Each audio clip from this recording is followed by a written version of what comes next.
네, 우리 홍준우 의원님부터 오늘 준비해. 홍석준 의원님 아, 죄송합니다. 홍석준 의원님부터.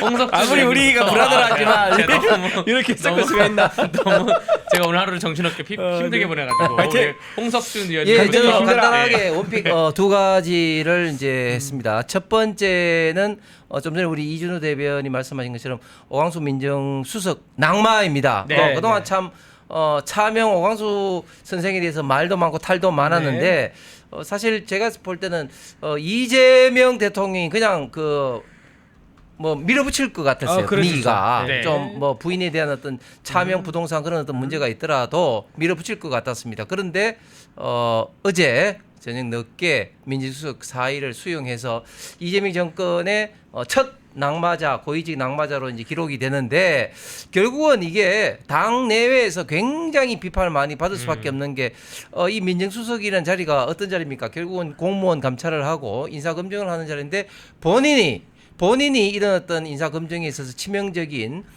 부동산 실명제를 위반하고 또 공무원 어떤 윤리법을 위반한 이런 어떤 것들이 있으면 다른 사람들 같은 경우 만약에 이런 어떤 인사검증에서 탈락되면은 야 너는 됐는데 왜 난 탈락시키냐 이런 어떤 그렇죠. 내로남불 비판이 있지 않습니까? 그렇기 때문에 당 내외에서 어떤 불만이 그리고 비판이 쏟아지기 때문에 이재명도 어쩔 수 없이 사의를 수용한 것 같습니다. 그러니까 이재명 대통령이 사실은 어지간하면 아마 데려갔을 거예요. 왜냐면 본인 자체도 좀 사실 떳떳하지 않지 않습니까? 네. 정가 사범이다 5개 재판을 받고 있는데 나도 5개 재판 받고 있는데 니는 재판 받고 있는 게 아니지 않느냐? 의혹만 있는 거에 같이 가자라고 할 수도 있었을 거예요. 근데 지금 이게 검찰이 지금 저는 이제 이걸 누가 시민단체 고발한 걸 좀 알고 있거든요. 국민의힘 고발한 어쨌든 고발한 걸 알고 있는데 이게 수사에 들어가게 되면요 민정수석이라 하더라도 이게 또 수사기관 입장에서는 FM대로 절차대로 안 할 수가 없습니다. 그러면 민정수석이 제대로 업무를 볼 수가 없는 거예요. 인사 업무도 제대로 못 보고 가장 중요한 공직 감찰 업무 이거를 못 보는 겁니다. 공직 감찰 업무를 못 본다 그러면 민정수석실이 기능을 그 절반 정도를 그냥 샷다운 시키는 이런 문제 생긴 거죠. 그리고 민정수석이 행정관이 내려가서 이제 감찰하려고 그러면 야 너네 상사부터 먼저 감찰해라고 할 말이 없어진 거죠. 그래서 민정수석실의 기능을 정상화시키기 위한 어쩔 수 없는 선택이 아니었을까라고 생각이 들고요. 차명 오광수 선생 늦었지만 잘한 선택이다라고 짧게 칭찬을 해주고 싶습니다. 네. 먼저 오늘 우리 펜앤마이크에서 그 쌈통사의 구시타를 하고 있지만 이 시간에 또 홍석준 TV에서 또 동일한 내용으로 또 다른 각도의 생방송이 송출되고 있으니 홍석준 TV에 대해서도 좋아요, 구독 눌러주시길 바라면서 이 오광수 민정수석이 네네. 민정수석 임명장은 받았던 거죠? 받았죠. 이게 예. 국민들이 생각하기에 뭔가 임명을 너무나 시간이 짧아가지고 너무나 그냥 훅 지나가서 임명을 하려던 순간에 예를 들어서 스스로 내려오던가 이재명 정부가 고민을 하다가 임명을 안 하던가 이렇게 생각하시는 국민들이 있더라고요. 그게 아니에요. 네, 명확하게 임명장을 받았습니다. 받았고 그 일을 며칠 동안 하다가 스스로 사의를 표명했고요. 그러니까 초기 민정수석이 이미 사의를 표명한 거고 이제 2기 민정수석이 나온다. 지금 그렇죠. 10일이 안 지났는데 2기 민정수석이 나와야 된다. 형식 절차로 보면은 맞습니다. 이기 민정수석이 열리는 거죠. 그래서 네. 우리나라 건국이래 가장 임기가 짧은 민정수석이 그렇지 아니었겠는가? 않을까? 네. 그런 생각 듭니다. 네. 조국 민정수석은 좀 상당히 오래 했죠. 오래 했죠. 네. 두 번째 제 원픽은 오늘 민주당이 이제 신임 원내대표가 결정됐습니다. 김병기 삼선 의원으로 결정이 되었습니다. 서영교 의원과 붙었는데 예상외로 큰 표차로 김병기 의원이 서영교 의원을 이제 이겼습니다. 통상적으로 서영교 의원이 좀 더 국민적으로 국민 어떤 인지도는 좀 높은데 김병기 의원이 이제 이긴 것이 상당히 외부에서 봤을 때는 뭐 의외라고는 하지만 그러나 내부에서 민주당 의원들의 어떤 이야기를 들어보면 김병기 의원이 이재명 대통령과도 가깝고 특히 22대 총선에서 공천위원회에서 간사 역할을 했기 때문에 지금 현재 있는 현역 의원들은 직간접적으로 김병기 의원 어떻게 보면 좀 신세를 많이 졌다 이런 어떤 의원들이 많기 때문에 그런 것들이 결정적으로 작용한 것 같습니다. 그런데 제가 오늘 원픽으로 뽑았던 이유는 뭐냐면 우리도 이 시간대에 다뤘지만 네.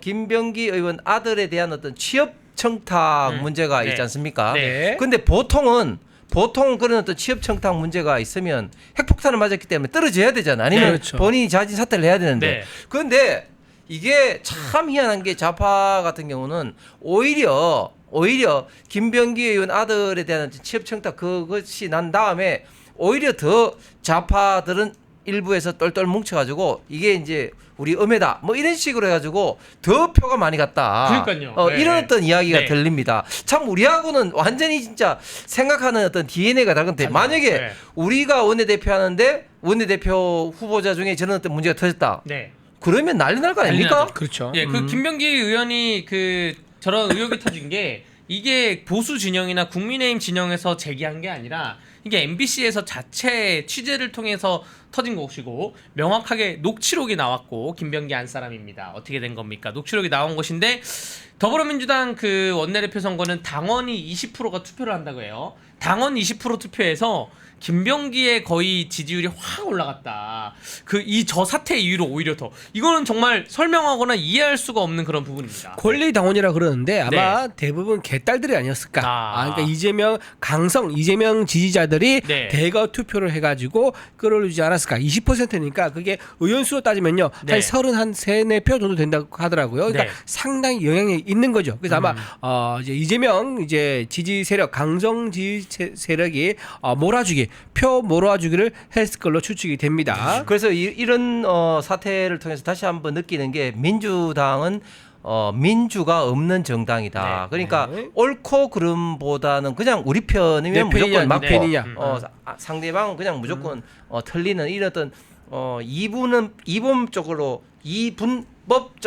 굉장히 좀 선과 악을 딱 구분을 하는데 저는 저희가 이 시간에도 다뤘습니다만은 지금 현재 정말 정권 초기임에도 불구하고 이 자리 다툼으로 인한 어떤 당내 또는 정권 내 권력 암투가 예상보다도 훨씬 더 심하다. 그런 것들을 우리가 이번에 김병기 의원 아들 취업 청탁 문제도 그렇죠. 그다음에 낙마를 했습니다마는 오광수 민정수석 문제도 그렇죠. 계속해서 이런 문제가 내부에서부터 지금 터져 나오고 있는 것 같습니다. 네. 그렇죠. 이렇게 어떤 사안이 생겼을 경우에 사법적인 문제를 정치적 문제로 둔갑시켜가지고 빠져나가는 게 굉장히 민주당에서 만성화되어 있다. 그리고 그 가장 큰 혜택을 본 사람은 바로 이재명 대통령인 거고요. 그 밑에 줄줄이 전부 다 사법적 문제는 정치적 문제로 치환시켜가지고 빠져나가고 있는 이런 굉장히 법치주의가 무너지는 세상이 지금 펼쳐지고 있다. 그렇게 말씀드릴 수 있습니다. 네, 그 김병기 원내대표가 국정원 인사처장까지 했던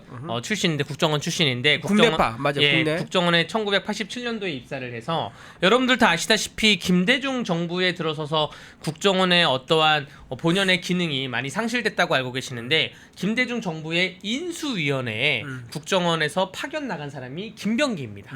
그런 다음에 김대중 정부, 노무현 정부 오면서 국정원 내에서 국정원 본연의 기능이 상실한다는 그런 거에 좀 업무에 관여했다는 좀 의심이 들 수밖에 없는 것이죠. 그렇죠. 그리고 나서 이명박 정부 들어서 아마 해임이 됐을 거예요.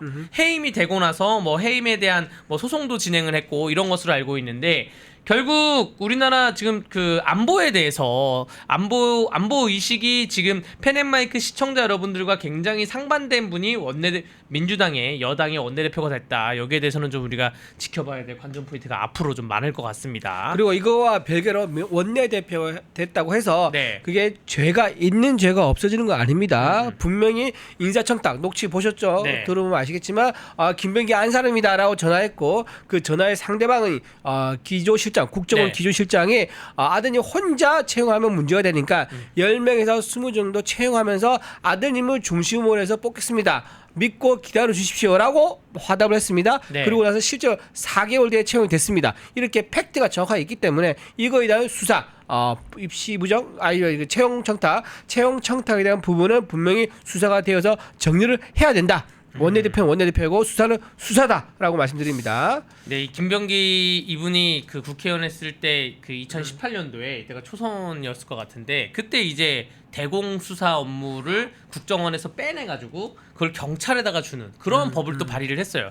그러니까 정말 제가 생각하기에는 이해할 수 없는 국정원의 기능이 좀 많이 상실될까봐 좀 우려가 됩니다. 왜냐하면 여당 원내대표는 굉장히 힘 있는 직함이거든요. 그래서 계속 저희가 펜앤마이크에서 계속 팔로우를 해보겠습니다. 아니 그 법이 벌써 이제 시행이 되고 있죠. 네. 시행이 되고 있어서 지금 대공 파트 특히 지금 문재인 정부 때죠. 예, 네, 간첩을 지금 이제 국정원에서 못 잡습니다. 네. 그 경찰이 경찰이- 잡는데 근데 이 대공 어떤 정보라는 게 하루아침에 만들어지는 게 아니지 않습니까? 계속적으로 꾸준하게 이제 시간이 휴민트. 있어야 되고 네. 또 인적인 어떤 그런 네트워크도 굉장히 중요한데 이 갑자기 이거를 대공 파트를 지금 경찰로 오다 보니까 굉장히 지금 경찰에서도 지금 이제 당황스럽고 최근에 간첩이 잡혔다는 이야기 뉴스를 못 봤지 않습니까? 네. 그렇기 때문에 사실상 지금 간첩들에게 뭐 활보할 수 있는 그런 어떤 길을 열어줬다. 그렇게밖에 볼 수 없는 거고.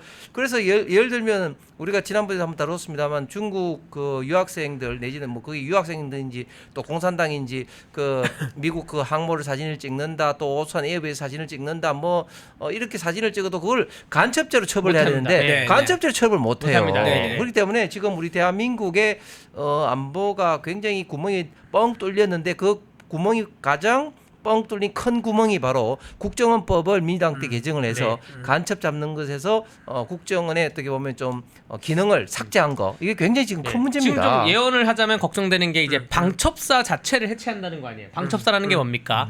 국군 내에 우리나라 육군, 해군, 공군, 해병대, 국군 내에 있는 간첩들? 간첩 행위를 잡아내는 게 방첩사인데 그 방첩사 자체를 해체하겠다는 게 지금 어떠한 뭐 나름대로의 군사 개혁이라고 하는 그러한 것인데 그것도 좀 지켜봐야 될 의미가 있을 것 같습니다. 네, 자 우리 이준우 대변인님 다음 원픽 예. 한번 진행해 제가 주십시오. 뽑은 오늘 네. 원픽은요. 이제 3특검이 이제 임명이 됐습니다.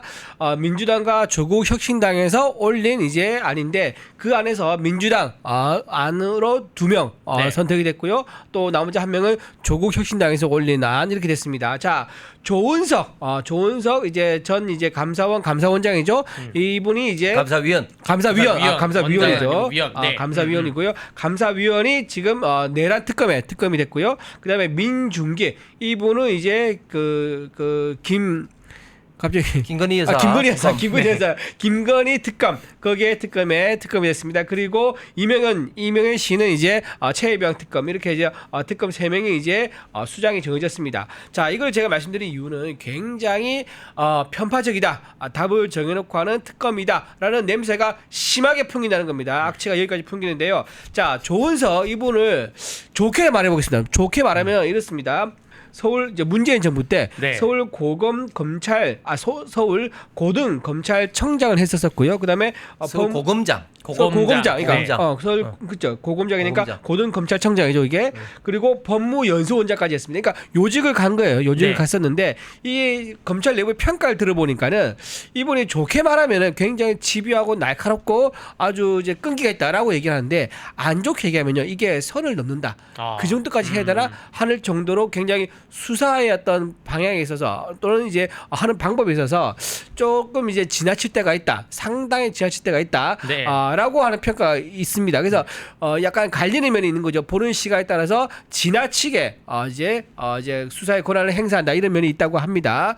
자, 근데 이런 분이 무엇을 했느냐? 감사위원을 할 때 대통령실 이전 이거에 대해서 한번 종결된 적이 있었는데 이거를 재감사한다라고 집요하게 주장했던 사람이 바로 이 조은석입니다. 네, 그리고 또 하나 이분이 전현희 네. 의원이 국민권익위원장 했지 않습니까? 네. 국민권익위원장에 대해서 감사원에서 했죠. 감사 결과를 발표했습니다. 그렇죠. 예. 근데 그 감사 결과에 대해서 반박하는 보고서를 본인이 작성을 해요. 근데 그 보고서가 그냥 보고서가 아니라 100페이지가 넘습니다. 네. 그 보고서를 꼼꼼히 써가지고 전현희 의원한테 칭찬을 받아요. 칭찬을 받아 아직 저희가 살아있다라는 이제 얘기를 낯뜨거운 얘기를 서로 주고받았었습니다. 네. 자, 무슨 말입니까? 굉장히 기울어져 계시네요. 그지 굉장히 네. 검사로서의 실력이 있다. 아주 선을 넘을 정도로 실력이 있다고 하는 분인데 네. 굉장히 민주당 성향이 강한 분이란 거예요. 네, 네, 자, 네. 이런 분이 내란 특검의 특검 총지휘를 한다. 그러면 그 내란 특검이 공정하게 될 수 있을까요?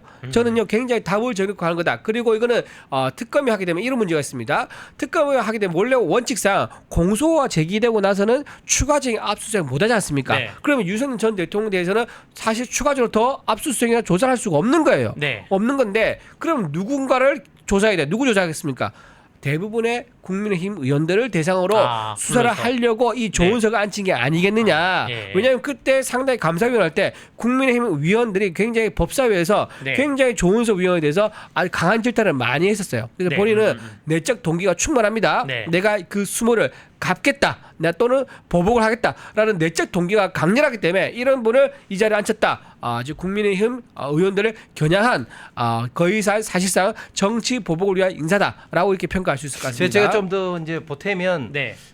조은석이가 원래부터 민주당하고 가깝다 이런 건 아닙니다. 그 노무현 대통령 수사도 했었어요. 네, 그때 노무현 대통령 수사를 할 때 활짝 웃는 모습 사진이 사진이 언론보도에 있었죠. 있습니다. 맞아요, 그래서 있습니다. 민주당 그 당원들이 거기에 대해서 분노하기도 했었습니다. 그 우병우랑 비슷하게 그럼 나온 사진 그 사진인가요? 아닌가요? 그때 비슷한 거예요. 맞아요. 네. 맞아요. 비슷한 거 맞아요. 자, 그런데 창가에 이제 찍힌 거. 근데 이제 언제부터 이제 그 윤석열 전 대통령하고 이제 틀어지기 시작하냐면은 네.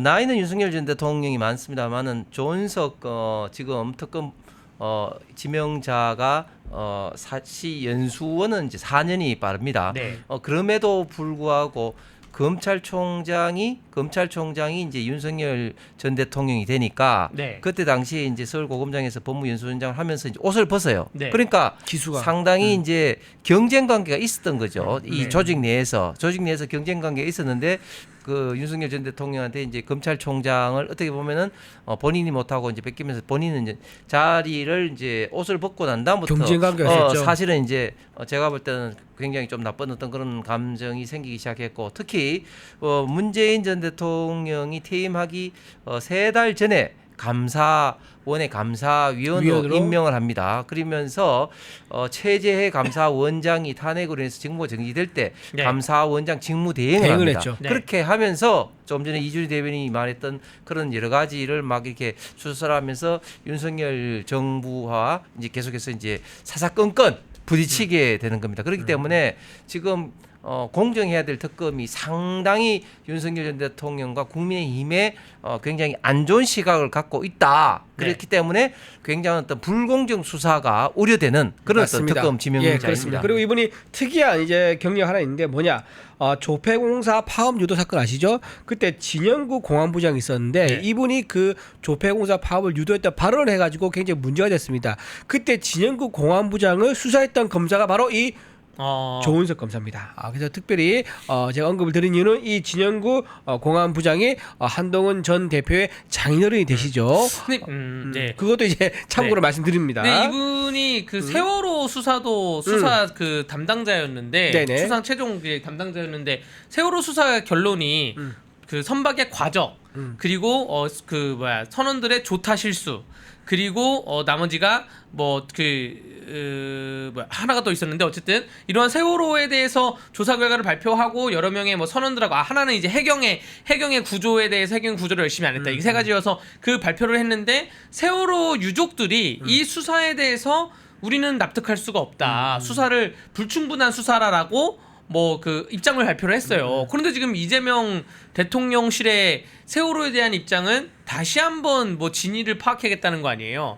그러면 그때 수사를 불충분했다는 그런 사람인데 그 사람을 다시 특검을 임명해서 저는 이게 이해가 안 되는 게 하나가 있고 두 번째가 이 특검 임명을 발표하는 과정이 한밤중에 갑자기 밤 11시 40분 그 40분쯤에 민주당에서 먼저 공지가 쏟아져 나왔습니다. 원래는 대통령실에서 오늘 발표를 하려고 했는데 어제 이제 추천을 했고 그럼 대통령실에서 오늘 발표를 하려고 했는데 민주당에서 먼저 공지가 쏟아져 나와서 그 이재명 대통령실에서는 여기에 대해서 좀 불쾌한 거 아니냐 이런 얘기가 비슷하게 언론 보도가 있었습니다. 이러한 과정도 좀 석연치 않다라고 좀 말씀을 드리고 싶습니다. 네. 그리고 제가 방금 하나 더 말씀드릴 것이 바로 민중기 네. 특검인데 이 민중기 특검 판사 출신입니다. 네. 근데 이분에 대해서 특이하게 뭐냐?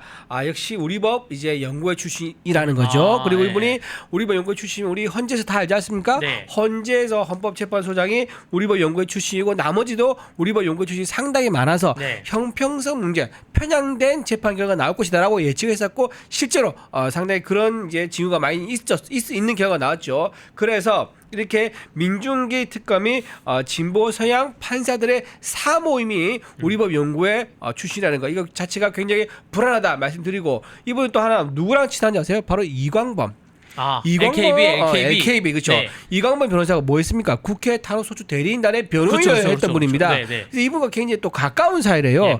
예, 야, 그렇다 그러면 윤석열 전 대통령에 대한 탄핵에 대해서 상당히 공감을 하고 있을 거고 그렇다 그러면 거기에 대해서 특검을 받았기 때문에 이재명 대통령이 특검을 받았기 때문에 지난 정부에 대한 어떤 본인의 이제 어떤 감정이 실려 있을 것이다. 그렇다면 답을 정해놓고 편향되게 특검을 쥐어갈 수는 없다. 저는 이런 상황 때문에 이것 때문에 지금 검사들이 안 가려고 기피를 한다는 얘기가 떠도고 있는 거예요. 의원님 들어보셨죠? 이게 다들 파견 안 가려고 다들 손살을 친다는 거야. 왜냐? 이게 어떤 부패 사건이나 대형 재난 사건 이러면 전부 다 손들고 갈 건데 이건 굉장히 정치적 사건이에요. 내란 특검, 김건희 특검, 굉장히 정치적 사건이기 때문에 이걸 만약에 갔다. 근데 증거와 증언에 의해서 법리적으로 하면 문제가 없어. 근데 그러지 않고 이런 특검 총사령관이 조은석 이렇게 민중기 이런 분들이 오다 보니까 이거 답 정해놓고 가는 건데 우리가 거기 가서 불쏘시가 돼가지고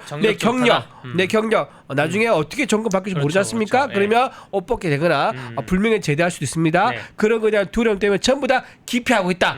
그 기피 원인은 바로 이 조은석 민주기 때문이다라고 말씀드립니다. 아니 그것뿐만 아니라 지금 이제 그 민주당에서 검찰청을 해체한다는 그런 또 법도 발의를 했지 않습니까? 그래 되면 정신이 똑 박힌 검사라면 거기 가서 부역을 하지 않아야 되죠. 저렇게 자기들 조직을 죽이려고 하는 어떤 민주당이 주도하는 이런 특검에 가지 말아야 되죠. 그러니까 사회 정의를 실현하기 위해서 또 민생 범죄를 잡기 위해서 검사가 됐는데 권력의 칼 혹은 권력의 도구로 사용될 수는 없다라는 그러한 젊은 검사들의 시각을 응원을 하겠습니다. 펜앤마이크에서 추천하는 영상도 보고 가세요. 다른 영상도 즐기시려면 구독 버튼을 꼭 눌러주세요.